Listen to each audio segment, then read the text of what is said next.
हरिः ओम् सहना भवतु सहनौ भुनक्तु सह वीर्यङ्करवावहै तेजस्विनावधीतमस्तु मा विद्विषावहै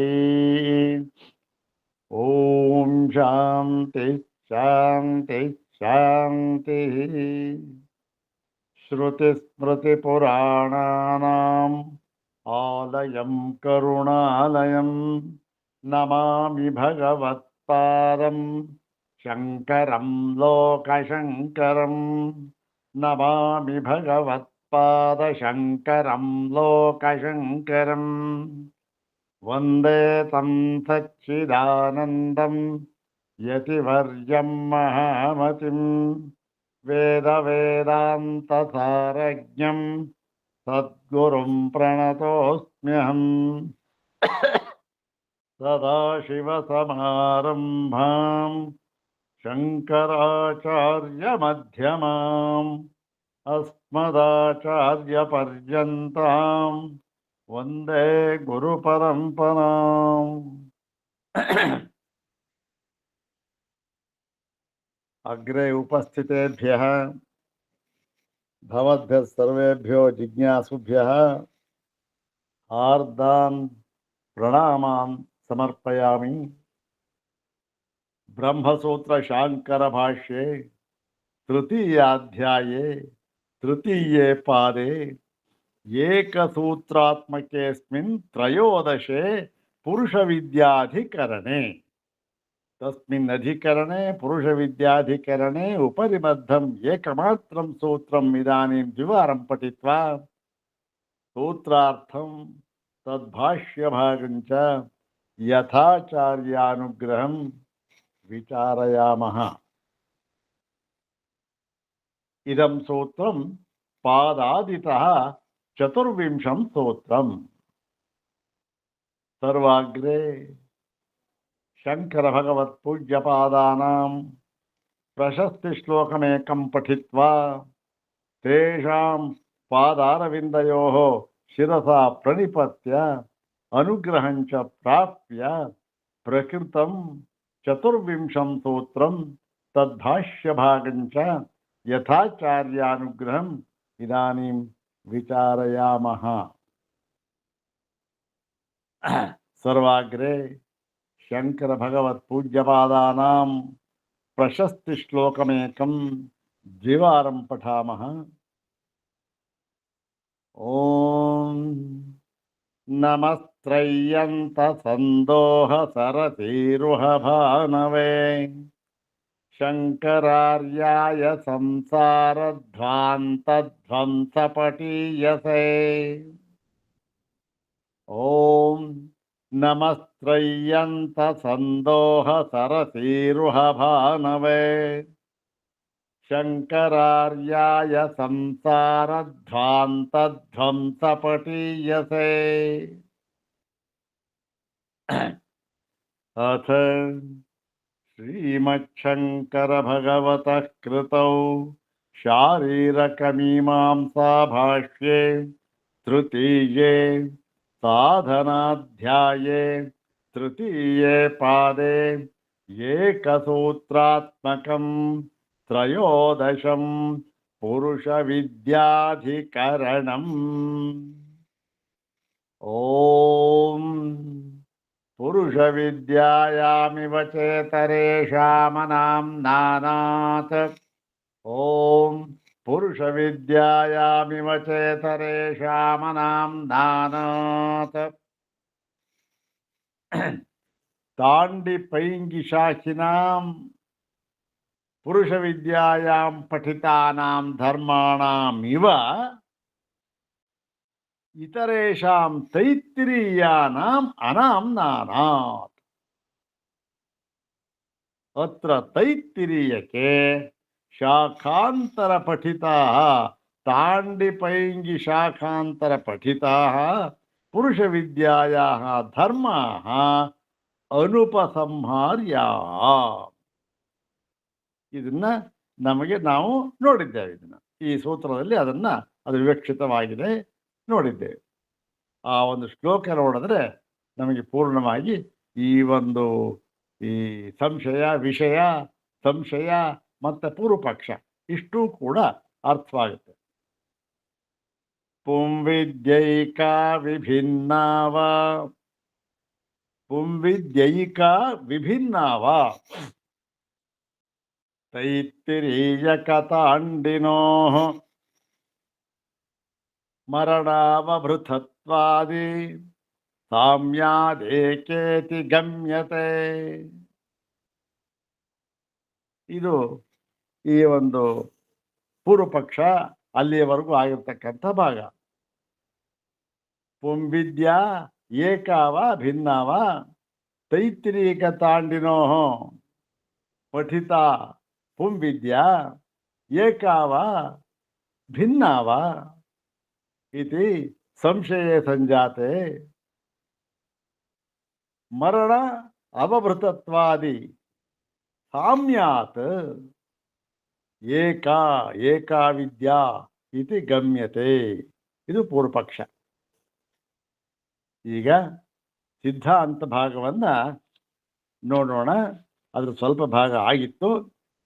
ಹೀಗೆಂಬ ಪೂರ್ವಪಕ್ಷವು ಬಂದೊದಗಲಾಗಿ ಇಲ್ಲಿ ಎರಡೂ ಕಡೆ ತಾಂಡ್ಯಪೈಂಗಿ ಶಾಖೆಗಳಲ್ಲಿ ಮತ್ತೆ ತೈತ್ತಿರೀಯಕದಲ್ಲಿ ಹೇಳಿರತಕ್ಕಂತಹ ಪುರುಷ ವಿದ್ಯೆಯ ಧರ್ಮಗಳನ್ನು ನಾವು ಒಂದಕ್ಕೊಂದು ಉಪಸಂಹಾರ ಮಾಡಿಕೊಳ್ಳಬಾರದು ಎಂಬತಕ್ಕಂಥ ಸಿದ್ಧಾಂತ. ಯಾತಕ್ಕೆ ಮಾಡಿಕೊಳ್ಳಬಾರದು? ಪೂರ್ವಪಕ್ಷನು ಕಾರಣ ಹೇಳಿದ್ಮಲ್ಲ, ಯಾತಕ್ಕೆ ಮಾಡಿಕೊಳ್ಳಬಾರದು ಅಂತ ಅನ್ನೋದನ್ನು ಹೇಳ್ತಾ ಇದ್ದಾರೆ. ಅದಕ್ಕೋಸ್ಕರ ಯಾತಕ್ಕೆ ಮಾಡಿಕೊಳ್ಳಬಾರದು ಎಂಬುದಾಗಿ ಕಾರಣವನ್ನು ಹೇಳುವುದಕ್ಕೋಸ್ಕರ ಭಗವಾನ್ ಬಾದರಾಯಣರು ಈ ಸೂತ್ರವನ್ನ ಮಾಡಿದ್ದಾರೆ. ಓಂ ಪುರುಷ ವಿದ್ಯಾಯಾಮಿವಚೇತರೇಷಾಮನಾಂಧಾನಾತ್. ಓಂ ಪುರುಷ ವಿದ್ಯಾಯಾಮಿವಚೇತರೇಷಾಮನಾಂಧಾನಾತ್. ಈಗ ಈ ಸೂತ್ರಕ್ಕೆ ಪೂರ್ವ ಪಕ್ಷದವರೆಗೆ ಅರ್ಥವಾಯಿತು. ಈಗ ಸಿದ್ಧಾಂತ ಭಾಗ ಆಗ್ತಾ ಇದೆ. ಮಾಡಿಕೊಳ್ಳಬಾರದು ಅಂತ ಸ್ವಲ್ಪ ಭಾಗ ಆಗಿತ್ತಲ್ಲ, ಅದಕ್ಕೆ ಮುಂದೆ ನೋಡೋಣ.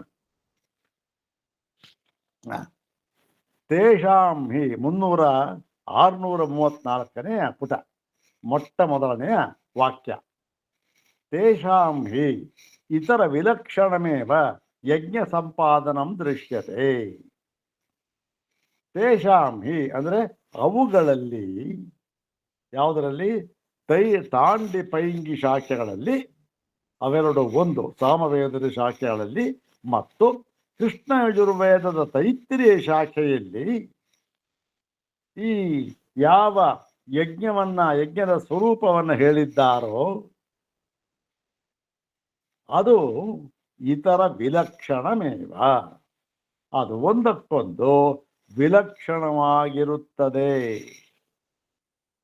ಒಂದು ಪಕ್ಷ ಒಂದೇ ಆಗಿದ್ದರೆ ಉಪಸಂಹಾರ ಮಾಡಿಕೊಳ್ಳಬಹುದಾಗಿತ್ತು, ಆದರೆ ಒಂದೇ ಆಗಿಲ್ಲ.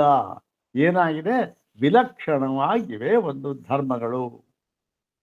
ಇಲ್ಲಿಯೂ ಅಲ್ಲಿಯೂ ವಿಲಕ್ಷಣ ಧರ್ಮಗಳನ್ನು ಹೇಳಿದ್ದಾರೆ.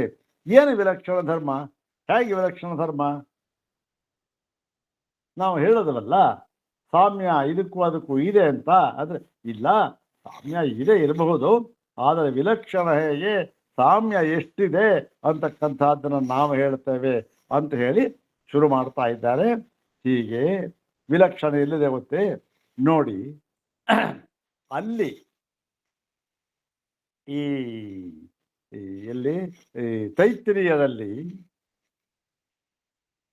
ಏನು ಹೇಳಿದ್ದಾರೆ? ಒಂದು ಧರ್ಮವನ್ನ, ಒಂದು ಲಕ್ಷಣವನ್ನು ಹೇಳಿದ್ದಾರೆ. ಅದನ್ನ ತಾಂಡಿಪೈಂಗಿಗಳು ಹೇಳಿಲ್ಲ. ತಾಂಡಿಪೈಂಗಿಯಲ್ಲಿ ಯಜ್ಞ ಸಂಪಾದನೆ ನಾವು ನೋಡಿದ್ದೇವೆ. 4 ಭಾಗ ಮಾಡಿದ್ರು, ಸವನ ಅಂತ ಮಾಡಿದ್ರು, ಅವೆಲ್ಲ ಮಾಡೋದು ನೋಡಿದ್ದೇವೆ ನಾವು. ಆದರೆ ಇಲ್ಲಿ ಏನು ಹೇಳಿದ್ದಾರೆ? ಪತ್ನಿ, ಯಜಮಾನ, ವೇದ, ವೇದಿ, ಬರ್ಹಿ, ಯೂಪ, ಆಜ್ಯ, ಪಶು, ಋತ್ವಿಗಾದಿ ಅನುಕ್ರಮಣಾತ್. ಇಲ್ಲಿ ಏನು ಮಾಡಿದ್ದಾರೆ ಅಂತಂದ್ರೆ, ಇಲ್ಲಿ ಅಲ್ಲಿಯ ತರಹ ಈ ಒಂದು ಸವನವನ್ನು ಹೇಳಿ, ಆ ಯಜ್ಞದ ಸ್ವರೂಪವನ್ನು ಹೇಳಿ, ಅದಕ್ಕೆ ದೀಕ್ಷಾದಿಗಳನ್ನು ಹೇಳಿ, ಮತ್ತೆ ಅದಕ್ಕೆ ಆ ಒಂದು ಆಯುರ್ಮಾನ ಅಂತಂತೆಲ್ಲ ಎಲ್ಲ ಹೇಳಿದ್ರಲ್ಲ, ಆ ರೀತಿ ಇಲ್ಲಿ ಹೇಳಿಲ್ಲ. ಎಲ್ಲಿ? ಈ ತೈತ್ರಿಯದಲ್ಲಿ ಹೇಳಿಲ್ಲ. ಏನು ಹೇಳಿದ್ದಾರೆ ಅಂತಂದ್ರೆ, ಇಲ್ಲಿ ನೋಡಿ, ಅನುಕ್ರಮವಾಗಿ ಅಂದ್ರೆ ಒಂದಾದ್ಮೇಲೆ ಒಂದು ಅನುಕ್ರಮವಾಗಿ ಏನನ್ನು ಹೇಳಿದ್ದಾರೆ ಅಂತಂದ್ರೆ, ಯಜಮಾನ, ವೇದ, ವೇದಿ, ಬರ್ಷಿ, ಯೂಪ, ಆಜ್ಯ, ಪಶು, ಋತ್ವಿಗಾದಿ ಅನುಕ್ರಮಣ, ಇಷ್ಟನ್ನು ಹೇಳಿದ್ದಾರೆ. ಯಜಮಾನ ಮತ್ತೇನು ತಿಳಿಯಬೇಕು, ಮತ್ತು ಯಜ್ಞ ವೇದಿಕೆ, ಮತ್ತು ಬರ್ಹಿ ಅಂದರೆ ಅದಕ್ಕೆ ಸಂಪಾದನೆ ಮಾಡತಕ್ಕಂಥ ಇವೆಲ್ಲ ದ್ರವ್ಯಗಳು, ಉಪಕರಣಗಳು, ಮತ್ತು ಯೂಪಸ್ತಂಭ, ಮತ್ತು ಈ ಆಜ್ಯ, ಮತ್ತು ಪಶು, ಋತ್ವಿಜರು ಇವೆಲ್ಲವನ್ನು ಕೂಡ ಅನುಕ್ರಮದಿಂದ ಅಲ್ಲಿ ಹೇಳಿದ್ದಾರೆ. ಮತ್ತು ಇನ್ನೊಂದು ಹೇಳ್ತಾರೆ, ಯದಪಿ ಸವನ ಸಂಪಾದನಂ ತದಪಿ ಇತರ ವಿಲಕ್ಷಣಮೇವ. ಇನ್ನು ಈ ಸವನ ಸಂಪಾದನೆ ಮಾಡಿದ್ದಾರೆ. ಸವನ ಅಂತ ಹೇಳಿ 3 ಸವನವನ್ನು ಹೇಳಿ, ಪ್ರಾತಃ ಸವನ, ಮಾಧ್ಯಂದಿನ ಸವನ, ತೃತೀಯ ಸವನ ಎಂಬುದಾಗಿ ಹೇಳಿ, ಅದಕ್ಕೆ ಈ ಒಂದು ಛಂದೋಬದ್ಧವಾಗಿರತಕ್ಕಂಥ ಮಂತ್ರಗಳನ್ನು ನಿಗದಿ ಮಾಡಿ, ಗಾಯತ್ರಿ, ತ್ರಿಷ್ಟುಪ್ಪು, ಜಗತಿ ಅಂತ ಹೇಳಿ ಆಯುರ್ಮಾನವನ್ನು ಒಂದು ತೀರ್ಮಾನ ಮಾಡಿದ್ರಲ್ಲ, ಅದರಲ್ಲೂ ಕೂಡ ಒಂದಕ್ಕೊಂದು ವಿಲಕ್ಷಣ ಕಾಡ್ತಾ ಇದೆ. ಏನು ಹೇಳ್ತಾ ಅಲ್ಲಿ ಆ ಥರ ಹೇಳಿದ್ರು. ಇಲ್ಲಿ ಏನು ಹೇಳಿದ್ದಾರೆ ತೈತ್ರಿಯದಲ್ಲಿ? ಯತ್ ಪ್ರಾತರ್ ಮಧ್ಯಂ ದಿನಗಂ ಸಾಯಂಚ ತಾನಿ. ಇಲ್ಲಿ ಏನು ಹೇಳಿದ್ದಾರೆ? ಈ ಪ್ರಾತಃ ಸವನ, ಮಾಧ್ಯಮ ದಿನ ಸವನ ಮತ್ತು ಸಾಯಂ ಸವನ ಅಂತ ಇದೆಯಲ್ಲ, ಇದು ಕೂಡ ಇವು ಈ ಸವನಗಳು, ಇವೇ ಸವನಗಳು. ಈ ಪ್ರಾತಃ ಕಾಲ, ಮಾಧ್ಯಂದಿನ ಕಾಲ ಮತ್ತು ಸಾಯಂಕಾಲ ಮತ್ತು ತೃತೀಯ ಕಾಲ ಅಂತಕ್ಕಂಥದ್ದಿದೆಯಲ್ಲ, ಇವನ್ನೇ ಸವನಗಳು ಎಂಬುದಾಗಿ ಹೇಳಿದ್ದಾರೆ. ಅಲ್ಲೇನಾಯಿತು? ಇದು ಬೇರೆ, ಅದು ಬೇರೆ ಅಂತ ಹೇಳಿದ್ರು. ಪ್ರಾತಃ ಸವನದಲ್ಲಿ ನಾವು ಪ್ರಯೋಗ ಮಾಡಬೇಕಾದಂಥ ಮಂತ್ರ ಇದು, ಅದಕ್ಕೆ ಇಷ್ಟ ಅಕ್ಷರ ಇದೆ, ಅದಕ್ಕೆ ಈ ಸಾಮ್ಯ, ಪುರುಷನಿಗೆ ಸಾಮ್ಯ ಹಾಗೆ ಅಷ್ಟು ಆಯುಸ್ಸು ಇಲ್ಲೇ. ಇಲ್ಲಿ ಅದನ್ಯಾವುದನ್ನು ಹೇಳಿಲ್ಲ. ಏನು ಹೇಳಿದ್ದಾರೆ ಇಲ್ಲಿ? ಸವನ ಅಂತ ಏನಿದೆ, ಪ್ರಾತಃ ಮಧ್ಯಾಹ್ನ ಸಾಯಂ ಇದೆಯಲ್ಲ, ಅದನ್ನೇ ಈ ಪ್ರಾತಃ ಕಾಲ ಇದೆಯಲ್ಲ, ಪ್ರಾತಃ ಕಾಲ, ಮಾಧ್ಯಮ, ಇದನ್ನೇ ಸವನ ಎಂದು ಹೇಳಿದ್ದಾರೆ. ಅಲ್ಲಿ ಇದರಲ್ಲಿ ಸವನ ಅಂತ ಹೇಳಿತ್ತು, ಇಲ್ಲಿ ಇದನ್ನೇ ಸವನ ಅಂತ ಹೇಳಿದ್ದಾರೆ. ಎಷ್ಟು ಭೇದ ನೋಡಿ. ಇದರಲ್ಲಿ ಸವನ ಅಂದ್ರೆ ಏನು? ಇದು ಬೇರೆ, ಸವನ ಬೇರೆ ಎಂದಾಗಾಯಿತು. ಇಲ್ಲಿ ಇದನ್ನೇ ಸವನ ಎಂದು ಹೇಳಿದ್ದಾರೆ. ಭೇದದಿಂದ ಹೇಳಿಲ್ಲ ಸವನಕ್ಕೂ ಇದಕ್ಕೂ. ಮತ್ತೆ ಆಯಿತು, ಪೂರ್ವ ಪಕ್ಷಿ ಬಂದ, ಸ್ವಾಮಿ ನಾವು ಆಯಿತು ಇದನ್ನ ಈ ಒಂದು ದೃಷ್ಟಿಯಿಂದ ಭೇದ ಇದೆ ಅಂತ ನಾವು ಒಪ್ಕೊಳ್ತೇವೆ. ಯಾಕೆ ನಾವು ಒಪ್ಕೊಳ್ಬೇಕಾದಲ್ಲ, ಅದರಲ್ಲಿ ಶ್ರುತಿನೇ ಇದೆ ಆ ಥರ. ಆಯಿತು, ಆದರೆ ಈ ಕೊನೆಯದ ಅಂಶ ಇದೆಯಲ್ಲ, ಯಾವುದು? ಅವಭೃತ.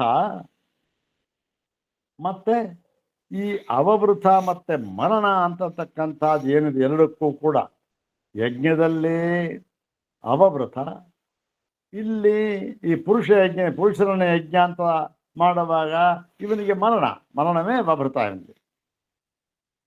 ಹೀಗೆ ಇಲ್ಲಿ ಈ ಮರಣ ಅವಭೃತ ಇದೆಯಲ್ಲ, ಇದು ಸಮಾನವಾಗಿದೆಯಲ್ಲ ಅಂದರೆ ಅದಕ್ಕೆ ಹೇಳ್ತಾ ಇದ್ದಾರೆ, ಯದಪಿ ಕಿಂಚಿತ್ ಮರಣಾವಭೃತತ್ವಾದಿ ಸಾಮ್ಯಂ ತದಪಿ ಅಲ್ಪೀಯಸ್ತ್ವಾತ್ ಭೂಯಸಾ ವೈಲಕ್ಷಣ್ಯೇನ ಅಭಿಭೂಯಮಾನಂ ನ ಪ್ರತ್ಯಭಿಜ್ಞಾಪನ ಕ್ಷಮಂ. ನೋಡಿ ಇಲ್ಲಿ ಹೇಗೆ ಲೌಕಿಕ ನ್ಯಾಯನೂ ಬಳಸ್ತಾರೆ, ವೈದಿಕ ನ್ಯಾಯನೂ ಬಳಸ್ತಾರೆ, ಮತ್ತೆ ನೈಯಾಯಿಕರು ಹೇಳತಕ್ಕಂಥ ಎಲ್ಲ ನ್ಯಾಯಗಳನ್ನು ಬಳಸ್ತಾರೆ, ಯಾವುದನ್ನು ಬೇಕಾದರೂ ಬಳಸ್ತಾರೆ.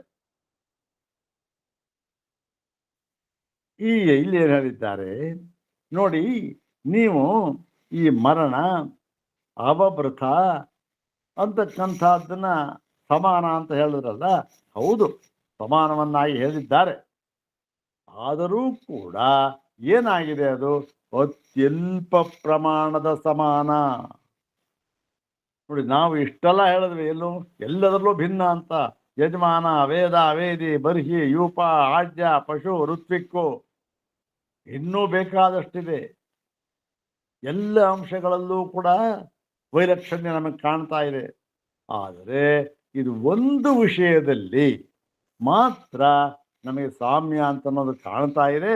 ಅದು ಏನಾಗಿದೆ, ಅದು ಬಹಳ ಅಲ್ಪವಾಗಿರುವುದರಿಂದ ಮತ್ತು ಈ ವೈಲಕ್ಷಣ್ಯ ಅಂತಕ್ಕಂಥದ್ದು ಬಹಳವಾಗಿರುವುದರಿಂದ ಏನಾಗಿದೆ, ಆ ಬಹಳವಾದ ವೈಲಕ್ಷಣ್ಯದಿಂದ ಮುಚ್ಚಿ ಹೋಗಿರತಕ್ಕಂಥ ಈ ಕಿಂಚಿತ್ ಸಾಮ್ಯ ಅಂತ ಏನಿದೆಯಲ್ಲ, ಬಹಳವಾದ ವೈಲಕ್ಷಣ್ಯದಿಂದ ಮುಚ್ಚಿ ಹೋಗಿರುವ ಈ ಏನೋ ಸ್ವಲ್ಪ ಸಾಮ್ಯ, ಬಹಳ ಸ್ವಲ್ಪ ಇದೆಯಲ್ಲ, ಮುಚ್ಚೋಗಿದೆಯಲ್ಲ, ಅದು ಏನಾಗಿದೆ, ನ ಪ್ರತ್ಯಭಿಜ್ಞಾಪನ ಕ್ಷಮಂ.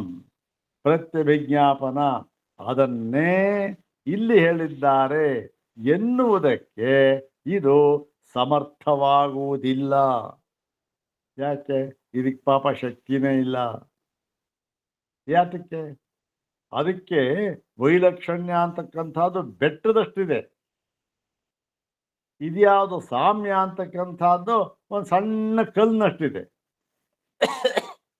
ಹೀಗಿರೋವಾಗ ಏನು ಮಾಡೋಕ್ಕಾಗತ್ತೆ? ಈ ಕಲ್ಲು ಏನಾಗಿದೆ, ಬೆಟ್ಟದಲ್ಲಿ ಮುಚ್ಚಿ ಹೋಗಿರುವುದರಿಂದ ಇದು ಈ ಪ್ರತ್ಯಭಿಜ್ಞಾಪನ ಇದೆಯಲ್ಲ, ಏನು ಅಲ್ಲೇ ಆ ತೈತ್ರಿಯದಲ್ಲಿ ಹೇಳಿರುವುದನ್ನೇ ಇಲ್ಲಿ ಎಲ್ಲಿ ತಾಂಡಿ ಪೈಂಗಿ ಶಾಖೆಗಳಲ್ಲಿ ಇಲ್ಲಿ ಪ್ರತ್ಯಭಿಜ್ಞೆಯಿಂದ ಹೇಳಿದ್ದಾರೆ. ಅಂದ್ರೆ ಅದೇ ಇಲ್ಲಿ ಹೇಳಿದ್ದಾರೆ ಅನ್ನುವುದಕ್ಕೆ ಇದು ಸಾಕಾಗುವುದಿಲ್ಲ, ಇದಕ್ಕೆ ಸಾಮರ್ಥ್ಯ ಇಲ್ಲ. ಹೇಗೆ ತುಂಬಾ ಬಹಳ ಕಮ್ಮಿ ಇರ್ತಕ್ಕಂಥ ಸಾಮ್ಯ ಇದು ಅಂಥೇಳಿ. ಮತ್ತೆ ನಚ ತೈತ್ತಿರೀಯಕ್ಕೆ ಪುರುಷಸ್ಯ ಯಜ್ಞತ್ವಂ ಶ್ರೂಯತೆ. ಇನ್ನು ತೈತ್ತಿರೀಯಕದಲ್ಲಿ ಏನು ಹೇಳಿದ್ದಾರೆ, ಇಲ್ಲಿ ತಾಂಡಿಪೈಯ ಶಾಖೆಯಲ್ಲಿ ಪುರುಷನನ್ನೇ ಯಜ್ಞವೆಂದು ಇಲ್ಲಿ ಕಲ್ಪನೆ ಮಾಡಿದ್ದಾರೆ. ಹೌದು ತಾನೆ? ಪುರುಷನನ್ನೇ ಇವನೇ ಯಜ್ಞ ಅಂತ ಕಲ್ಪನೆ ಮಾಡಿಕೊಂಡು ಆ ಯಜ್ಞಕ್ಕೆ ಏನೇನು ಲಕ್ಷಣ ಇದೆಯೋ ಅದನ್ನೆಲ್ಲವನ್ನೂ ಕೂಡ ಇವನಲ್ಲಿ ಆರೋಪ ಮಾಡಿ ತಿಳಿಸ್ಕೊಟ್ಟಿದ್ದಾರೆ. ಆದರೆ ತೈತ್ರೀಯದಲ್ಲಿ ಏನು ಹೇಳಿದ್ದಾರೆ, ಈ ಪುರುಷನಿಗೆ ಯಜ್ಞತ್ವ, ಪುರುಷನೇ ಯಜ್ಞ ಅಂತ ಇದೆಯಲ್ಲ, ಆ ರೀತಿ ಹೇಳಿಲ್ಲ. ಪುರುಷನನ್ನೇ ಯಜ್ಞವೆಂದು ತಾಂಡಿ ಪೈಂಗಿ ಶಾಖೆಗಳಲ್ಲಿ ಹೇಳಿರುವ ಹಾಗೆ ತೈತ್ರೀಯದಲ್ಲಿ ಹೇಳಿರುವುದಿಲ್ಲ. ಪುರುಷನನ್ನೇ ಯಜ್ಞ ಎಂಬುದಾಗಿ ಇಲ್ಲಿ ಹೇಳಿರುವುದಿಲ್ಲ. ಇದೊಂದು ಮುಖ್ಯವಾದ ಕಾರಣ. ಏನು ಯಾಕೆ ಸ್ವಾಮಿ ಹೇಳಿಲ್ಲ? ಇಲ್ಲೂ ಇದೆಯಲ್ಲ ಅದು ನೋಡಪ್ಪ, ನೀನು ವಾಕ್ಯವನ್ನ ಸರಿಯಾಗಿ ಅವಧಾನ ಮಾಡು, ವಾಕ್ಯವನ್ನು ಅವಧಾನ ಮಾಡು, ಗೊತ್ತಾಗತ್ತೆ ನಿನಗೆ ಅಂತೇಳಿ. ಏನು ವಾಕ್ಯ ಅಂದರೆ ಅಲ್ಲಿ ವಿದುಷೋ ಯಜ್ಞಸ್ಯ ಇತಿ ನಚ ಏತೆ ಸಮಾನಾಧಿಕರಣೆ ಷಷ್ಠ್ಯೌ ವಿದ್ವಾನೇವಯೋ ಯಜ್ಞ ಸತ್ಯ ಇತಿ. ನೋಡಿ, ಇಲ್ಲಿ ವಿದುಷೋ ಯಜ್ಞಸ್ಯ ಅಂತ ಇದೆ, ಹೌದು ತಾನೆ?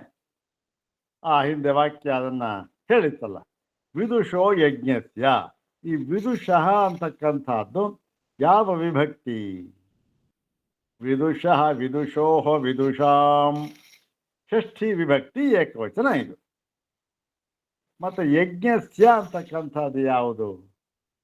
ಅದು ಕೂಡ ಷಷ್ಠಿ ವಿಭಕ್ತಿ ಏಕವಚನ. ಎರಡು ಹೀಗಿದ್ದರೂ ಕೂಡ ಇದು ವಿದುಷ ಮತ್ತು ಯಜ್ಞ ಇದೆಯಲ್ಲ, ಇವೆರಡೂ ಕೂಡ ಯಜ್ಞಸ್ಯ ಅಂತ ಇದೆಯಲ್ಲ, ಅದು ಈ ಒಂದು ವಿಶೇಷಣ ವಿಶೇಷ ಭಾವದಿಂದ ಇಲ್ಲಿ ಪ್ರಯೋಗವಾಗಿಲ್ಲ. ಏನು ವಿದುಷೋ ಯಜ್ಞಸ್ಯ ಅಂದ್ರೆ ಈ ಒಂದು ವಿದ್ವಾಂಸನಾದ ಯಜ್ಞ ಅಂತ ಅಂದ್ರೆ ವಿದ್ವಾಂಸ ವಿಜ್ಞ ಅಂದ್ರೆ ಅವನ ಪುರುಷ, ಪುರುಷ ಪುರುಷಸ್ಯ ಯಜ್ಞಸ್ಯ, ಪುರುಷನನ್ನೇ ಯಜ್ಞ ಅಂತ ಹೇಳಿದ್ದಾರಲ್ಲ, ಇಲ್ಲಿ ಈ ವಿಶೇಷಣ ಅಂತಕ್ಕಂಥದ್ದು ಇಲ್ಲಿ ಹಾಗೆ ಪ್ರಯೋಗವಾಗಿಲ್ಲ, ಸಾಮಾನಾಧಿಕರಣ್ಯದಲ್ಲಿ ಪ್ರಯೋಗವಾಗಿಲ್ಲ. ಈಗ ಪರಾಕ್ರಮಿಯಾದ ರಾಮ ಅಂತ ಹೇಳ್ತಾರೆ. ಪರಾಕ್ರಮಿಯಾದ ರಾಮ ಅಂತ ಹೇಳಿದ್ರೆ ರಾಮನಿಗೂ ಮತ್ತೆ ಪರಾಕ್ರಮಕ್ಕೂ ಏನಿರುತ್ತೆ? ಸಾಮಾನಾಧಿಕರಣ್ಯ ಹೋಲಿಕೆ ಒಂದೇ. ರಾಮ ಬೇರೆ ಅಲ್ಲ, ಪರಾಕ್ರಮ ಬೇರೆ ಅಲ್ಲ. ಪರಾಕ್ರಮಿಯಾದ ರಾಮ ಅಂದಾಗ ಏನಂದ್ರೆ ಪರಾಕ್ರಮ ಅಂದ್ರೆ ಈ ಒಂದು ಅವನಿಗಿರ್ತಕ್ಕಂಥ ಒಂದು ಇದು ವಿಶೇಷಣ ಅಂತ ಹೇಳಿದೆ, ಅದು ಸಾಮಾನಾಧಿಕರಣ್ಯ ಪ್ರಯೋಗ, ಬೇರೆ ಪ್ರಯೋಗವಾಗಿಲ್ಲ. ಆದರೆ ಇಲ್ಲಿ ಹಾಗೆ ಸಾಮಾನಾಧಿಕರಣದಿಂದ ಷಷ್ಠಿ ವಿಭಕ್ತಿ ಪ್ರಯುಕ್ತವಾಗಿಲ್ಲ. ಅಲ್ಲ ಸ್ವಾಮಿ, ಷಷ್ಠಿ ವಿಭಕ್ತಿ ಸಾಮಾನ್ಯವಾಗಿ ಹೀಗೆ ಇದಕ್ಕೆಲ್ಲ ಪ್ರಯೋಗವಾಗಿರ್ತಕ್ಕಂಥ ಎರಡು ಒಂದೇ ಇದೆಯಲ್ಲ ಅಂತಂದ್ರೆ ಇಲ್ಲ, ಅದನ್ನು ಹೇಳ್ತೇವೆ ಅಂಥೇಳಿ ವಿದ್ವಾನೇ ವಯೋ ಯಜ್ಞ ತಸ್ಯ ಇತಿ. ಇಲ್ಲಿ ವಿದ್ವಾನೇವ ಯೋ ಯಜ್ಞ ತಸ್ಯ, ಯಾವ ಯಜ್ಞ ಇದೆಯಲ್ಲ ಅದು ಪುರುಷ ಇದೆಯಲ್ಲ, ಪುರುಷನ್ನ ಅಂತ ಪುರುಷನನ್ನು ಮತ್ತೆ ಈ ಧರ್ಮಗಳನ್ನು ಬೇರೆಯಾಗಿ ತಿಳಿಸಿದ್ದಾರೆ. ಪುರುಷನ ಧರ್ಮಗಳು ಅನ್ನೋದಕ್ಕೂ ಪುರುಷನೇ ಧರ್ಮ ಅಂತ ಅನ್ನೋದಕ್ಕೂ ವ್ಯತ್ಯಾಸ ಇದೆಯಲ್ಲ, ಹೌದು ತಾನೆ? ರಾಮನು ಈ ಧರ್ಮ ಪುರುಷ ಅಂತಂದ್ರೆ ರಾಮ ಮತ್ತೆ ಧರ್ಮ ಎರಡಕ್ಕೂ ಕೂಡ ಸಾಮಾನಾಧಿಕರಣ್ಯ. ಆವಾಗ ಮತ್ತೆ ಇನ್ನೊಂದು ಕಡೆ ಬಂತು, ಇವು ರಾಮನ ಧರ್ಮಗಳು ಅಂತ ಹೇಳಿದ್ರು. ಈ ರಾಮನ ಧರ್ಮಗಳು ಅಂತ ಹೇಳಿದಾಗ ಏನಾಯ್ತಲ್ಲಿ? ರಾಮ ಬೇರೆ, ಧರ್ಮ ಬೇರೆ.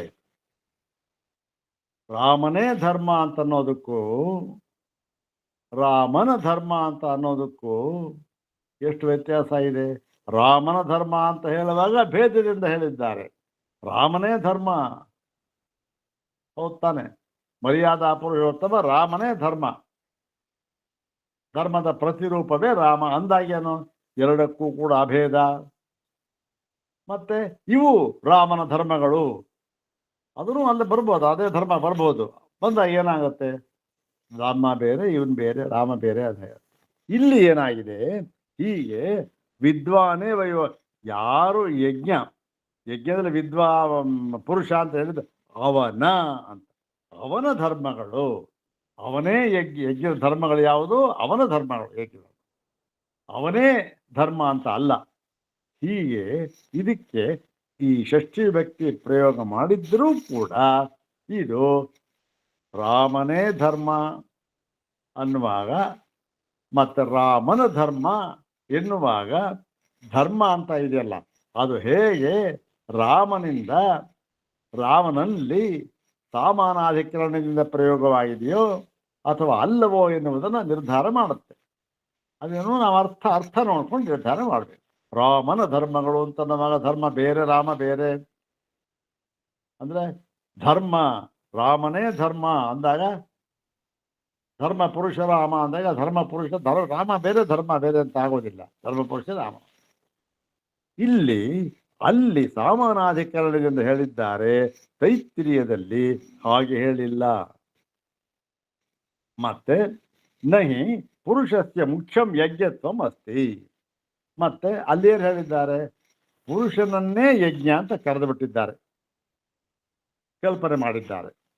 ಆದರೆ ಇದೇನಾಗುತ್ತೆ, ಇದು ಈ ಮುಖ್ಯಾರ್ಥದಲ್ಲಿ ಪುರುಷನೇ ಯಜ್ಞ ಅನ್ನೋದು ಹೊಂದುತ್ತಾ? ಹೊಂದೋದಿಲ್ಲ. ಪುರುಷ ಹೇಗೆ ಯಜ್ಞ ಆಗೋಕ್ಕೆ ಸಾಧ್ಯ ಆಗುತ್ತೆ? ಪುರುಷ ಅಂತಕ್ಕಂಥದ್ದು ಒಬ್ಬ ಒಂದು ಚೇತನ ಧರ್ಮ. ಯಜ್ಞ ಅಂತಕ್ಕಂಥದ್ದು ಯಾವುದು? ಯಾವುದೋ ಒಂದು ಭಾವರೂಪವಾದ ಅನಾತ್ಮವಾದ ಯಾವುದು ಅಚೇತನವಾದ ಧರ್ಮ. ಹೇಗೆ ಒಂದೇ ಆಗುತ್ತೆ? ಮುಖ್ಯಾರ್ಥದಲ್ಲಿ ಪುರುಷನಿಗೆ ಈ ಯಜ್ಞತ್ವ ಅಂತಕ್ಕಂಥದ್ದು ಎಳ್ಳಷ್ಟು ಹೊಂದುವುದಿಲ್ಲ. ಆದ್ದರಿಂದ ವ್ಯಧಿಕರಣೇತು ಏತೆ ಷಷ್ಠ್ಯೌ ವಿದುಷೋಯೋ ಯಜ್ಞಸ್ತಸ್ಯ ಇತಿ.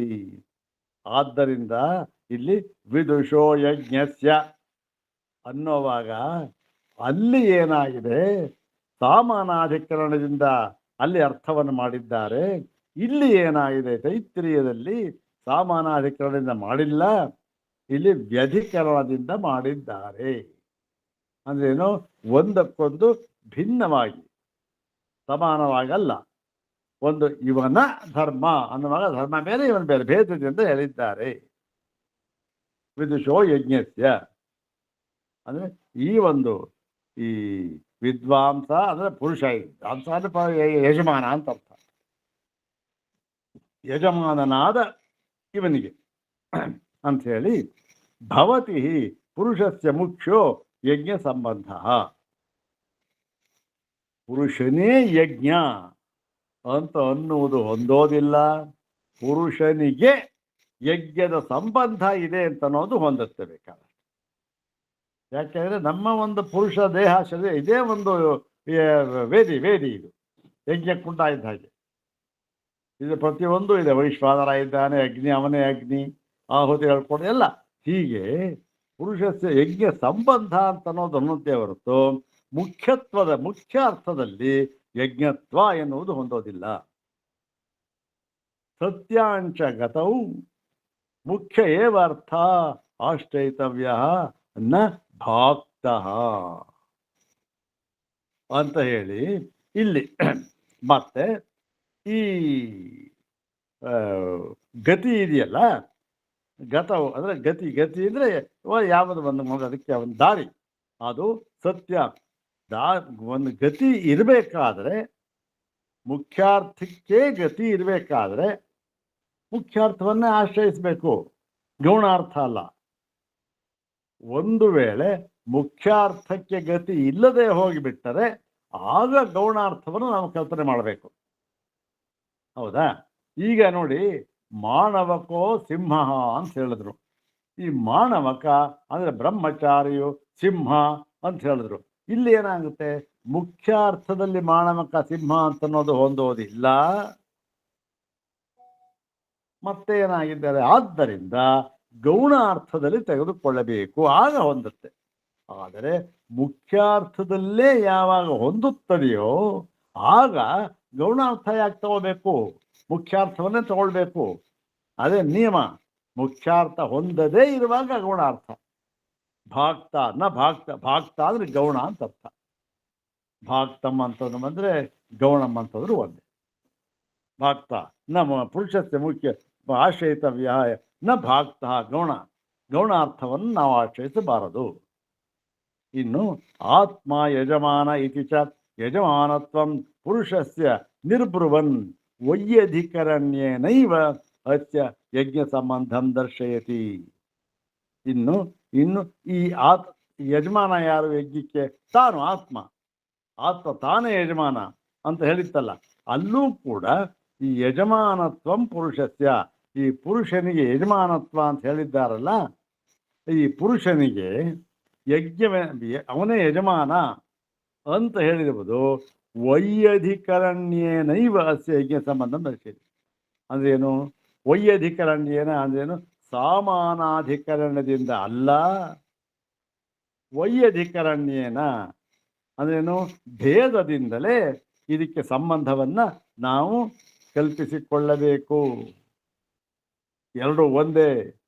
ಪುರುಷನೇ ಯಜ್ಞ ಅಂತ ಅಲ್ಲ, ಪುರುಷನೇ ಯಜ್ಞ ಮತ್ತು ಅದಿರ್ತಕ್ಕ ಧರ್ಮಗಳು ಕೂಡ ಅವನದು. ಹೀಗೆ ಯಜಮಾನನ ಧರ್ಮಗಳು ಅಂತ ಹೇಳಿ ಯಜಮಾನನಿಗೂ ಆ ಧರ್ಮಕ್ಕೂ ಯಜ್ಞ ಅಂತ ಇದೆಯಲ್ಲ, ಅದಕ್ಕೂ ಧರ್ಮಕ್ಕೂ ಯಜ್ಞ, ಹೀಗೆ ಧರ್ಮಗಳು ಅವಕ್ಕೂ ಕೂಡ ಏನಾಗಿದೆ, ವೈಯಧಿಕರಣ್ಯೇನ ಇವ ಸಂಬಂಧಂ ದರ್ಶಯತಿ ನತು ಸಾಮಾನಾಧಿಕರಣ್ಯೇನ.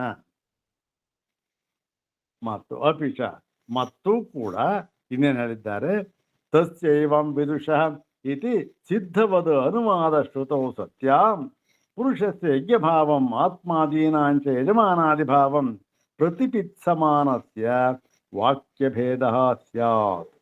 ಈಗ ಎರಡನ್ನೂ ನೀವು ಒಂದೇ ಅರ್ಥ ಸಾಮಾನಾಧಿಕರಣ ಅಂತ ತಗೊಂಡ್ಬಿಟ್ರೆ, ತಸ್ಯೈವಂ ವಿದುಷಃ ಆ ಪುರುಷನಿಗೆ ಎಂಬುದಾಗಿ ನಮಗೆ ಮುಖ್ಯಾರ್ಥದಲ್ಲಿ ಕಾಣ್ತಾ ಇದೆ.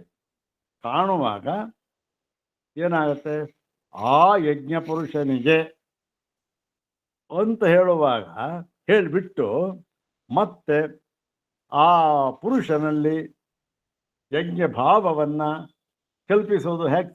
ಪುರುಷನೇ ಯಜ್ಞ ಅಂತಲೂ ಹೇಳಿ, ಓಹೋ ಈ ಪುರುಷನಿಗೆ ಇದು ಯಜ್ಞ ಭಾವವನ್ನು ಹೇಳ್ತಕ್ಕಂಥದ್ದು. ಪುರುಷನೇ ಯಜ್ಞ ಅಂತನ್ನುವಾಗ ಅಭೇದ, ಪುರುಷನಿಗೆ ಆ ಒಂದು ಭಾವನ ಪುರುಷನ ಭಾವ ಇದು ಅಂತ ಹೇಳುವಾಗ ಯಜ್ಞ ಭಾವನ ಕಲ್ಪಿಸಿ ಹೇಳುವಾಗ ಭೇದ. ಹೀಗೆ ಒಂದು ಕಡೆ ಭೇದ ಸಾಮಾನಾಧಿಕರಣದಲ್ಲಿ, ವೈಯಧಿಕರಣದಲ್ಲಿ ಭೇದ, ಸಾಮಾನಾಧಿಕರಣದಲ್ಲಿ ಅಭೇದ. ಹೀಗೆ ಏನಾಗುತ್ತೆ, ಪ್ರತಿಬಿತ್ಸ ಹೀಗೆ ತಿಳಿದುಕೊಂಡಾಗ ವಾಕ್ಯ ಭೇದ ಸ್ಯಾತ್, ಒಂದಕ್ಕೊಂದಿಗೆ ಸಮನ್ವಯನೇ ಆಗುತ್ತೆ. ಒಂದು ಕಡೆ ಅವನೇ ಯಜ್ಞ ಅಂತ ಹೇಳಿ, ಇನ್ನೊಂದು ಕಡೆ ಇದು ಅವನ ಧರ್ಮಗಳು ಅಂತ ಹೇಳಿದ್ರೆ ಹೇಗಾಗತ್ತೆ? ಒಂದು ಕಡೆ ಯಜ್ಞ ಅಂದ್ರಿ, ಇನ್ನೊಂದು ಕಡೆ ಯಜ್ಞ ಧರ್ಮ ಅಂತ ಹೇಳಿದ್ರಿ. ಹಾಗಾಗ ವಾಕ್ಯ ಭೇದ ಉಂಟಾಗುತ್ತೆ. ಒಂದು ಏಕವಾಕ್ಯತೆ ಅಂತಕ್ಕಂಥದ್ದು ಇಲ್ಲ, ಏಕವಾಕ್ಯತೆ ಹೊರಟು ಹೋಗ್ಬಿಡುತ್ತೆ. ಅಪಿಚ ಸಸನ್ಯಾಸಾಂ ಆತ್ಮವಿದ್ಯಾಂ ಪುರಸ್ತಾತ್ ಉಪದಿಶ್ಯ ಅನಂತರಂ ತಸ್ಯೇವಂ ವಿದುಷಃ ಇತ್ಯಾದಿ ಅನುಕ್ರಮಣಂ ಪಶ್ಯಂತಃ ಪೂರ್ವಶೇಷ ಏವ ಏಷ ಆಮ್ನಾಯಃ ನ ಸ್ವತಂತ್ರಃ ಇತಿ ಪ್ರತೀಮಃ. ನೋಡಿ, ಇದು ಅಲ್ಲದೆ ಏನಾಗಿದೆ, ಇದೊಂದು ಮುಖ್ಯವಾದ ವಿಚಾರ ಹೇಳ್ತಾ ಇದ್ದಾರೆ. ಸಸನ್ಯಾಸಾಂ ಆತ್ಮವಿದ್ಯಾಂ ಪುರಸ್ತಾತ್ ಉಪದಿಶ್ಯ. ಈ ಮುಂದೆ ಏನು ಹೇಳಿದ್ದಾರೆ? ಸಸನ್ಯಾಸಾಂ ಆತ್ಮವಿದ್ಯಾ, ಸನ್ಯಾಸ ಪೂರ್ವಕವಾದ ಆತ್ಮವಿದ್ಯೆಯನ್ನು ಹೇಳಿ ಮುಂದೆ ಹೇಳಿಬಿಟ್ಟು ಅನಂತರಂ ಆಮೇಲಿಂದ ಅದಾದ ನಂತರ ತಸ್ಯೈವಂ ವಿದುಷಃ ಅವನಿಗೆ ಏನಾಗಿದೆ, ಇವೆಲ್ಲ ಯಜಮಾನ ವೇದ ಎಲ್ಲ ಹೇಳಿದ್ದಾರಲ್ಲ, ಎಲ್ಲ ಸಮನಾಗಿ ಎಲ್ಲ ಹೇಳಿದ್ದಾರೆ. ಅದು ಅನುಕ್ರಮಣ ಅಂದರೆ ಒಂದಾದ್ಮೇಲೆ ಹೇಳಿ, ಅದು ಯಾವುದಾದ್ರು ಹೇಳಿದ್ದಲ್ಲ, ಯಾವುದು ಯಜಮಾನ ವೇದ ವೇದಿ ಬರ್ಹಿ ಯೂಪ ಆಜ್ಯ ಪಶು ಋತ್ವಿಗಾದಿ ಅನುಕ್ರಮಣ ಅಂತಲ್ಲಿ ಹೇಳಿದ್ದಾನೆ. ಅದು ಅನುಕ್ರಮಣ. ಹೀಗೆ ಹೇಳಿಬಿಟ್ಟು ಪೂರ್ವಶೇಷ ಏವ ಆಮ್ನಾಯ ಅಂದರೆ ಪೂರ್ವಶೇಷ ಏವ ಏಷ ಆಮ್ನಾಯ ಅಂದರೆ ಪೂರ್ವದಲ್ಲಿ ಹೇಳಿರೋಕ್ಕೆ ಯಾವುದು ಸನ್ಯಾಸ ಪೂರ್ವಕವಾದ ಆತ್ಮವಿದ್ಯೆ ಹೇಳಿದ್ದಲ್ಲ ಪೂರ್ವದಲ್ಲಿ, ಅದಕ್ಕೆ ಪೂರ್ವಶೇಷ ಏವ ಏಷ, ಅದಕ್ಕೆ ಶೇಷವಾಗಿ ಇದನ್ನು ಕಲ್ಪಿಸುವುದು ಏನು? ನ ಸ್ವತಂತ್ರ ಇತಿ ಪ್ರತಿಮಃ. ಅದಕ್ಕೆ ಇದನ್ನ ಕಲ್ಪಿಸುವುದೇನಾಗುತ್ತೆ? ಆವಾಗ ಏನಾಗುತ್ತೆ, ಇದಕ್ಕೆ ಅದು ಶೇಷ ಅಂತ ಆಗುತ್ತೆ, ಸ್ವತಂತ್ರ ಅಂತ ಆಗೋದೇ ಇಲ್ಲ, ಅಧೀನ ಅಂತ ಆಗುತ್ತೆ, ಸ್ವತಂತ್ರ ಅಂತ ಆಗೋದಿಲ್ಲ. ಮತ್ತೆ ತಥಾಚ ಏಕಮೇವ ಫಲಂ ಉಭಯೋ ಅಪಿ ಅನುವಾಕಯೋ ಉಪಲಭಾಮಹೇ. ಮತ್ತು ತಥಾಚ ಅದೇ ರೀತಿ ಏಕಮೇವ ಫಲಂ, ಒಂದೇ ಫಲ, ಉಭಯೋರಪಿ ಅನುವಾಕಯೋ ಎರಡೂ ಕಡೆ ಒಂದೇ ಫಲವನ್ನು ನಾವು ಕಾಣುತ್ತೇವೆ. ಒಂದೇ ಫಲ. ಏನು ಒಂದೇ ಫಲ ಅಂದರೆ ಬ್ರಹ್ಮಣೋ ಮಹಿಮಾನ ಮಾಪ್ನೋತಿ. ಈ ಒಂದು ಬ್ರಹ್ಮದ ಮಹಿಮೆಯನ್ನು ಇವನು ಹೊಂದುತ್ತಾನೆ. ಇವನಿಗೆ ಬ್ರಹ್ಮದ ಮಹಿಮೆಯನ್ನು ಇವನು ಹೊಂದುತ್ತಾನೆ ಎಂಬುದಾಗಿ ಇಲ್ಲಿ ಹೇಳಿದ್ರು. ಹೀಗೆಂದು ತಿಳಿದ ಅವನಿಗೆ ಅಂತ ಹೇಳ್ಬಿಟ್ಟು ಮತ್ತೆ ಮುಂದೆ ಹೇಳಿದ್ರು, ವಿದುಷೋ ಅಮನ್ಮಾನಸ್ಯ ಹೀಗೇನು ತಿಳಿಯದ ಅಂತ ಒಂದಕ್ಕೊಂದು ವಿರುದ್ಧವಾಗುತ್ತೆ ಅಂತ ಹೇಳಿ ಇಲ್ಲಿ ಮುಂದೆ ಹೇಳ್ತಾ ಇದ್ದಾರೆ. ಬ್ರಹ್ಮಣೋ ಮಹಿಮಾನ ಆಪ್ನೋತಿ. ಎರಡಕ್ಕೂ ಕೂಡ ಒಂದೇ ಒಂದು ಫಲವನ್ನು ಹೇಳಿರುವುದರಿಂದ ಎರಡು ಏನಾಗಬೇಕು? ಸಮಾನವಾಗಿರ್ಬೇಕು. ಯಾವಾಗ ವಿರುದ್ಧ ಅಂತ ಆಗುತ್ತೋ ಒಂದೇ ಫಲ ಹೇಗೆ ಹೊಂದುತ್ತೆ? ವಿರುದ್ಧವಾದ ಕರ್ಮಕ್ಕೆ ಒಂದೇ ಫಲ ಅಂತ ಹೊಂದುತ್ತಾ? ಪಾಪಕ್ಕೆ ಪಾಪ ಫಲ, ಪುಣ್ಯಕ್ಕೆ ಪುಣ್ಯ ಫಲ ಒಂದೇ ಹೇಗಾಗತ್ತೆ? ಅದಿಲ್ಲಿ ಬ್ರಹ್ಮಣೋ ಮಹಿಮಾನ ಮಾಪ್ನೋತಿ ಅಂತ ಹೇಳಿ ಎರಡಕ್ಕೂ ಎರಡೂ ಕೂಡ ಒಂದೇ ಒಂದು ಫಲವನ್ನು ಹೇಳಿದ್ದಾರೆ. ಯಾವುದಕ್ಕೆ? ಈ ಹಿಂದೆ ಹೇಳಿದ್ರಲ್ಲ, ಯಾವುದು ವಿದುಷೋ ಯಜ್ಞಸ್ಯ, ಅದಕ್ಕೆ ಪುರುಷ ಮತ್ತು ಯಜ್ಞ ಇದಕ್ಕೆ ಒಂದೇ ಫಲವನ್ನು ಹೇಳಿದ್ದಾರೆ.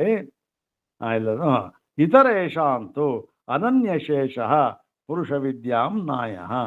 ಮತ್ತು ಇನ್ನೊಂದು ಕಡೆ ಇತರೇಷಾಮ್ ಅಂತ ಇಲ್ಲೇ ತೈತ್ರ ಹೇಳಿರ್ತಕ್ಕಂಥದ್ದು. ಇನ್ನೊಂದು ಕಡೆ ಎಲ್ಲಿ ತಾಂಡಿ ಪೈಂಗಿಗಳ ಶಾಖೆಯಲ್ಲಿ ಏನು ಹೇಳಿದ್ದಾರೆ?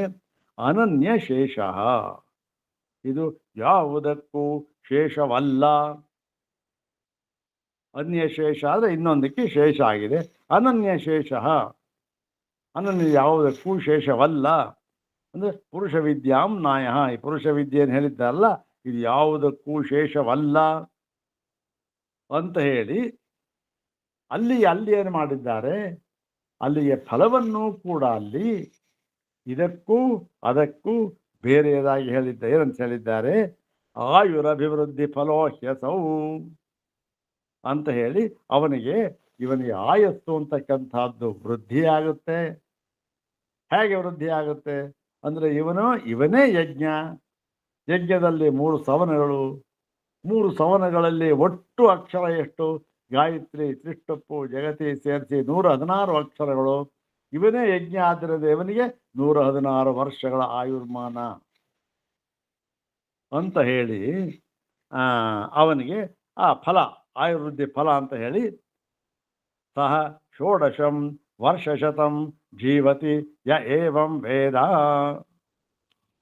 ಇವನು ಈ ಒಂದು 16 ವರ್ಷಶತ ಅವನು ಅವನನ್ನು 100 ವರ್ಷಶತ 100, 16 ಅಂದರೆ 16, ಅದು ಎಷ್ಟಾಯಿತು?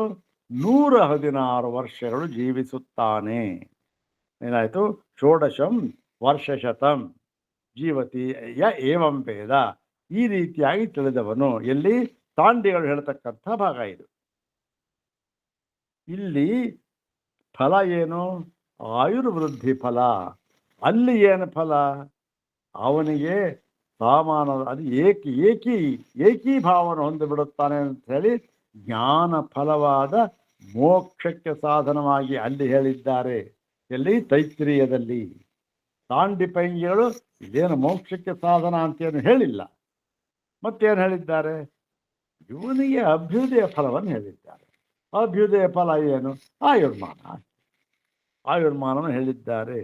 ಹೀಗೆ ನೋಡಿ, ಇತಿ ಸಮಭಿವ್ಯಾಹಾರ. ಹೀಗೆ ಒಂದಕ್ಕೊಂದು ಇಲ್ಲಿ ಹೀಗೆ ಅಭಿವ್ಯಾಹಾರ ತೆಗೆದುಕೊಂಡಿದ್ದಾರೆ. ಹೀಗೆ ವ್ಯಾಹಾರ ತೆಗೆದುಕೊಂಡಿದ್ದಾರೆ. ತಸ್ಮಾತ್ ಶಾಖಾಂತರಾಧೀತಾನಾಂ ಪುರುಷ ವಿದ್ಯಾ ಧರ್ಮಾಣಾಂ ಆಶೀರ್ಮಂತ್ರಾದೀನಾಂ ಅಪ್ರಾಪ್ತಿ ತೈತ್ತಿರೀಯಕೆ. ಆದ್ದರಿಂದ ಇಲ್ಲಿ ತೀರ್ಮಾನ ಮಾಡಿದ್ರು. ಎಲ್ಲ ಅಂಶಗಳನ್ನು ಕೂಡ ಭಿನ್ನವಾಗಿದೆ. ಯಾವುದೋ ಮರಣ, ಅವಭೃತ ಈ ಅಂಶದಲ್ಲಿ ಮಾತ್ರ ಸಮಾನವಾಗಿದೆ. ಆದರೆ ಈ ಸಾಮಾನ್ಯ ಅಂತಕ್ಕಂಥದ್ದು ಬಹಳ ಅಲ್ಪವಾಗಿರುವುದರಿಂದ ಮತ್ತು ವೈಲಕ್ಷಣ್ಯ ಅಂತಕ್ಕಂಥದ್ದು ಬಹಳವಾಗಿರೋದರಿಂದ ಈ ಒಂದು ಸಾಮಾನ್ಯ ಅಂತಕ್ಕಂಥದ್ದು ಮುಚ್ಚಿ ಹೋಗಿಬಿಟ್ಟು ಏನಾಗಿದೆ? ಆ ಒಂದು ತನ್ನ ಒಂದು ಅರ್ಥ ಇದೆಯಲ್ಲ ಅದನ್ನು ತಿಳಿಸುವುದಕ್ಕೆ ಅಲ್ಲಿ ಹೇಳಿರುವುದನ್ನೇ ಇದು ಹೇಳಿದೆ ಪ್ರತಿವಿಜ್ಞಾನ ಮಾಡುವುದಕ್ಕೆ ಇದಕ್ಕೆ ಸಾಮರ್ಥ್ಯ ಇಲ್ಲ. ಎರಡೂ ಎರಡು ವೈಲಕ್ಷಣ್ಯ ಹೇಳಿದೆ ಅಂಥೇಳಿ. ಮತ್ತೆ ಫಲದಲ್ಲಿಯೂ ಕೂಡ ವೈಲಕ್ಷಣ್ಯವಿದೆ. ಎಲ್ಲಿ ತೈತ್ತಿರೀಯದಲ್ಲಿ ಇದನ್ನ ಏನಕ್ಕೆ ಈ ಒಂದು ಕೈವಲ್ಯಕ್ಕೆ ಇದಕ್ಕೆ ಸಾಧನವನ್ನಾಗಿ ಇಲ್ಲಿ ಹೇಳಿದ್ದಾರೆ. ಅಲ್ಲಿ ಕೈವಲ್ಯಕ್ಕೆ ನಿಶ್ರೇಯಸಕ್ಕೆ ಸಾಧನವನ್ನಾಗಿ ಇಲ್ಲಿ ಹೇಳಿದ್ದಾರೆ ತೈತ್ತಿರೀಯಕದಲ್ಲಿ. ಆದರೆ ಅಲ್ಲಿ ತಾಂಡಿಪೈಂಗಿಳ ಶಾಖೆಯಲ್ಲಿ ಸಾಮ ಶಾಖೆಯಲ್ಲಿ ಏನು ಹೇಳಿದ್ದಾರೆ? ಅಲ್ಲಿ ಕೇವಲ ಅಭ್ಯುದಯಕ್ಕೆ, ಇಲ್ಲಿ ನಿಶ್ರೇಯಸಕ್ಕಾಗಿ ಹೇಳಿದ್ದಾರೆ, ಅಲ್ಲಿ ಅಭ್ಯುದಯಕ್ಕಾಗಿ ಹೇಳಿದ್ದಾರೆ. ಆಯುರ್ಮಾನ ಸ್ಪಷ್ಟವಾಗಿ ಹೇಳಿದ್ದಾರಲ್ಲ, ಷೋಡಶ ವರ್ಷ ಶತಂ ಅಂತ 116 ವರ್ಷಗಳ ಆಯುರ್ಮಾನ. ಹೀಗೆ ಮತ್ತೆ ಈ ಆಶೀರ್ ಮಂತ್ರ ಇದ್ದರ ಸವನದ ಸಂತಾನ, ಆಶೀರ್ ಮಂತ್ರ ಸವನದ ಸಂತಾನ, ಒಂದಕ್ಕೊಂದು ಪ್ರಾತಃ ಸವನ, ಮಾಧ್ಯಾಜಿನ ಸವನ, ತೃತೀಯ ಸವನ, ಇದರ ಒಂದು ಸಂತಾನ ಅಂದರೆ ಜೋಡಿಸುವುದು, ಹೇಗೆ ಸಂಬಂಧ, ಇವೆಲ್ಲ ಇದೆಯಲ್ಲ. ಇದಕ್ಕೆಲ್ಲ ಎಲ್ಲ ಅಂಶಗಳಲ್ಲಿಯೂ ಕೂಡ ಈ ಪೂರ್ವ ಭಿನ್ನವಾಗಿರುವುದರಿಂದ ಅಲ್ಲಿ ಹೇಳಿರತಕ್ಕಂತಹ ಈ ಧರ್ಮಗಳನ್ನು ತೈತ್ತಿರೀಯಕದಲ್ಲಿ ನಾವು ಸೇರಿಸಿಕೊಳ್ಳಬಾರದು. ತೈತ್ತಿರೀಯದಲ್ಲಿ ಇಲ್ಲಿ ಆ ಧರ್ಮಗಳಿಗೆ ಪ್ರಾಪ್ತಿ ಇಲ್ಲ. ತಸ್ಮಾತ್ ಶಾಖಾಂತರಾಧೀತಾನಾಂ ಪುರುಷ ವಿದ್ಯಾ ಧರ್ಮಾಣಾಂ ಆಶೀರ್ಮಂತ್ರಾದೀನಾಂ ಅಪ್ರಾಪ್ತಿ ತೈತ್ತಿರೀಯಕ್ಕೆ, ತೈತ್ತಿರೀಯದಲ್ಲಿ ಪ್ರಾಪ್ತಿ ಇಲ್ಲ ಅಂತ ಹೇಳಿದರು. ಈಗ ಒಂದು ಸಣ್ಣ ವಿಚಾರ, ಯಾತಕ್ಕೆ ಇವಾಗ ಇಷ್ಟೆಲ್ಲ ಒಂದು ಆಳವಾಗಿ ನೋಡಿ ಆಚಾರ್ಯರು ವಾದ ಮಾಡಿ ಇಲ್ಲಾರಿ ಭೇದ ಇದೆ ಇದು ಇದೆ ಅಂತ ಕೂಡ ಯಾಕೆ ಮಾಡಬೇಕು? ಇಷ್ಟೆಲ್ಲ ಯಾಕೆ ತರಬೇಕು? ನಮಗೆ ಬೇಕಿಲ್ಲ. ನಮಗೆ ಇವೆಲ್ಲ ಯಾತಕ್ಕೆ ಬೇಕು ಅಂತಂದರೆ, ಇವೆಲ್ಲ ಬೇಕಾಗಿರುವುದು ಹಿಂದೆ ಏನು ಹೇಳಿದ್ದಾರೆ? ಆತ್ಮೈಕತ್ವ ವಿದ್ಯಾ ಪ್ರತಿಪತ್ತಯೇ ಸರ್ವೇ ವೇದಾಂತ ಆರಭ್ಯಂತೆ ಅಂತ ಪ್ರತಿಜ್ಞೆ ಮಾಡಿದ್ರು. ಆತ್ಮೈಕತ್ವ ವಿದ್ಯೆಯನ್ನ ಪ್ರತಿಪಾದನೆ ಮಾಡುವುದಕ್ಕೋಸ್ಕರ ಎಲ್ಲ ವೇದಾಂತಗಳು ಹೊರಟಿವೆ ಅಂತ ಹೇಳಿದ್ರು, ಪ್ರತಿಜ್ಞೆ ಮಾಡಿದ್ರು. ಏನಲ್ಲ, ಆತ್ಮನಾನಾತ್ವವನ್ನ ಹೇಳುವುದಕ್ಕಲ್ಲ, ಆತ್ಮಭೇದವನ್ನು ಹೇಳುವುದಕ್ಕಲ್ಲ, ಆತ್ಮರು ನಾನಾ ವಿಧವಾಗಿ ಇದ್ದಾರೆ, ಜೀವಾತ್ಮ, ಪರಮಾತ್ಮ, ಭೂತಾತ್ಮ, ಇಂದ್ರಿಯಾತ್ಮ, ಮತ್ತೆ ಜೀವಾತ್ಮ ಪರಮಾತ್ಮ ಅಂತ ಎಲ್ಲ ಇಟ್ಕೊಂಡಾಗ ಜೀವಾತ್ಮ ಪರಮಾತ್ಮ ಬೇರೆ ಬೇರೆ ಅಂತ ಹೀಗೆ ಅಭೇದವನ್ನಾಗಲಿ ನಾನಾತ್ವವನ್ನಾಗಲಿ ಹೇಳುವುದಕ್ಕೆ ವೇದವಾಕ್ಯರು ಬಂದಿಲ್ಲ, ಆತ್ಮೈಕತ್ವ ವಿದ್ಯೆಯನ್ನು ಹೇಳುವುದಕ್ಕೆ ಮಾತ್ರ ಬಂದಿದೆ ಅಂತ ಹೇಳಿ ಮತ್ತೆ ನಾವು ಇದು ಹೇಗೆ ಅಂತ ಎನ್ನುವುದನ್ನು ತೋರಿಸಿಕೊಡುತ್ತೇವೆ ಅಂತ ಹೇಳಿದ್ರು, ಪ್ರತಿಜ್ಞೆ ಮಾಡಿದ್ರು. ಆ ತೋರಿಸಿಕೊಡುವುದಕ್ಕಾಗಿ ನೋಡಿ ಎಲ್ಲಿಯೂ ಕೂಡ ಆತ್ಮಭೇದವನ್ನು ಹೇಳಿಲ್ಲ. ನೋಡಿ ಇಲ್ಲಿ ಏನಾಗಿದೆ, ನಾವು ಹೌದಲ್ಲಿ ಇದಕ್ಕೂ ಅದಕ್ಕೂ ಹೌದು ಈ ವಿದ್ಯೆಯನ್ನು ಅಲ್ಲಿ ಉಪಸಂಹಾರ ಮಾಡಿಕೊಳ್ಳಬಹುದು,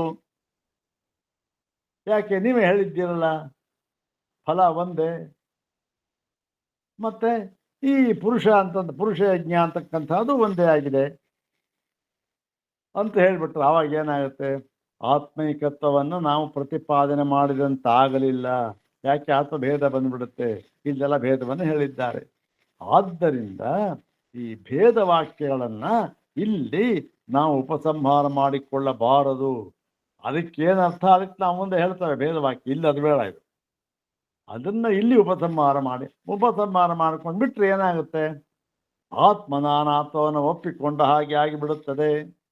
ಆದ್ದರಿಂದ ಯಾವ ಸಂದರ್ಭದಲ್ಲಿಯೂ ಕೂಡ ನಾವು ಇದನ್ನು ಒಪ್ಪುವುದಿಲ್ಲ ಅಂತ ಹೇಳಿ ಇದನ್ನು ಸಿದ್ಧ ಮಾಡುವುದಕ್ಕಾಗಿ ಇಷ್ಟೆಲ್ಲ ಅಂಶಗಳನ್ನು ತೆಗೆದುಕೊಂಡು ಬಹಳ ಆಳವಾಗಿ ನೋಡಿ, ಎಲ್ಲೂ ಕೂಡ ದುರ್ಬೀನು ಹಾಕ್ಕೊಂಡು ಹುಡುಕಿದ್ರೂ ಕೂಡ ಆತ್ಮನಾನಾತ್ವವನ್ನು ಹೇಳತಕ್ಕಂಥ ವಾಕ್ಯ ಇಲ್ಲ ಎಂಬುದಾಗಿ ತೋರಿಸಿಕೊಡುವುದಕ್ಕೋಸ್ಕರ ಇಷ್ಟೆಲ್ಲ ಈ ಒಂದು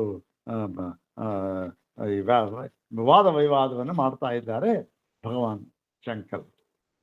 ಒಂದು ಸೂತ್ರ ರೂಪವಾಗಿ ಹೇಳಿದ್ರು ಇಷ್ಟೆಲ್ಲ ಯಾತಕ್ಕೆ ಅಂದರೆ ಇದು ಕಾರಣ. ಸುಮ್ಮನೆ ಇದೇನು ವ್ಯರ್ಥವಾಗಲಿ ಏನು ಮಾಡ್ತಾ ಇಲ್ಲ. ತಾವು ಏನು ಪ್ರತಿಜ್ಞೆ ಮಾಡಿದ್ದರೋ ಅದನ್ನು ಸಾಧಿಸಿ ತೋರಿಸುವುದಕ್ಕಾಗಿ. ಯಾಕೆ ಅವರ ಪ್ರತಿಜ್ಞೆ ಸಾಧಿಸಿ ತೋರಿಸುತ್ತೇವೆ ಅಂತ ಪ್ರತಿಜ್ಞೆ ಮಾಡಿಬಿಟ್ಟಿದ್ದಾರೆ. ಆ ಪ್ರತಿಜ್ಞೆಯ ಪೂರೈಕೆಗಾಗಿ ಪ್ರತಿಯೊಂದನ್ನು ತೆಗೆದುಕೊಂಡು ಕೂದಲು ಅಳೆಯಷ್ಟು ಸಂಶಯ ತೋರಿದ್ರು ಅದನ್ನೂ ತೆಗೆದುಕೊಂಡು ನಿರ್ಧಾರ ಮಾಡಿ ನೋಡಿ, ಎಲ್ಲೂ ಕೂಡ ಆತ್ಮ ನಾನಾತ್ಮ ಅಂತಕ್ಕಂಥದ್ದು ಇಲ್ಲ. ಆತ್ಮೈಕತ್ವ ವಿದ್ಯಾ ಪ್ರತಿಪತ್ತಯೇ ಸರ್ವೇ ವೇದಾಂತ ಆರಭ್ಯಂತೆ ಅಂತ ಸಿದ್ಧ ಮಾಡಿ ತೋರಿಸುವುದಕ್ಕೋಸ್ಕರ ಇವೆಲ್ಲ ಅಂಶಗಳು ತೆಗೆದುಕೊಳ್ತಾ ಇದ್ದಾರೆ ಅಷ್ಟೇ. ಮುಂದಿನ ಈ ಅಧಿಕರಣ ಮುಗಿಯಿತು. ಮುಂದಿನ ಅಧಿಕರಣವನ್ನು ಮುಂದಿನ ಭಾಗದಲ್ಲಿ ನೋಡೋಣ. ಮತ್ತು ಈ ಶನಿವಾರ ದಿವಸ ಶಂಕರ ಜಯಂತಿ ಕಾರ್ಯ